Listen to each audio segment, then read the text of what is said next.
سورۃ الاخلاص مکی ہے اور اس میں 4 آیتیں ہیں۔ اس مختصر سورت کی بڑی فضیلت ہے۔ اسے نبی اکرم صلی اللہ علیہ وسلم نے ثلث یعنی 1/3 قرآن قرار دیا ہے اور اسے رات کو پڑھنے کی ترغیب دی ہے۔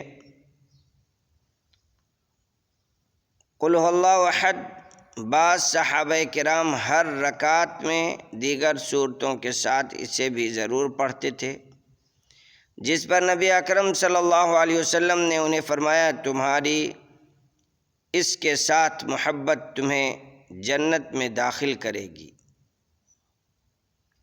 اسی طرح سے اس کا سبب نزول یہ بیان کیا گیا ہے کہ مشرکین نے رسول اللہ صلی اللہ علیہ وسلم سے کہا کہ آپ اپنے رب کا نسب بیان کیجیے، تو اللہ رب العالمین نے یہ سورہ نازل کی۔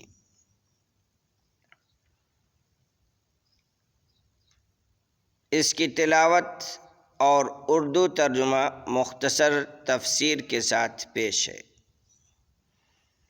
بسم اللہ الرحمن الرحیم،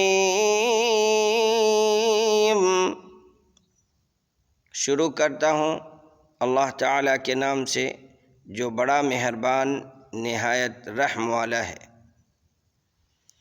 قل هو اللہ احد، آپ کہہ دیجئے کہ وہ اللہ ایک ہی ہے۔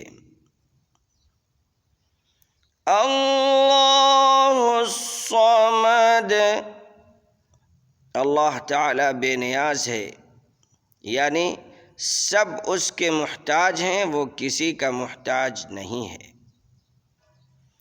لم یلد ولم یولد، نہ اس سے کوئی پیدا ہوا نہ وہ کسی سے پیدا ہوا، یعنی نہ اس سے کوئی چیز نکلی ہے نہ وہ کسی چیز سے نکلا ہے۔ وَلَمْ يَكُنْ لَهُ كُفُوًا أَحَدٌ، اور نہ کوئی اس کا ہمسر ہے، یعنی اس کی ذات میں نہ اس کی صفات میں اور نہ ہی اس کے افعال میں کوئی اس کے ہمسر اور برابر ہے۔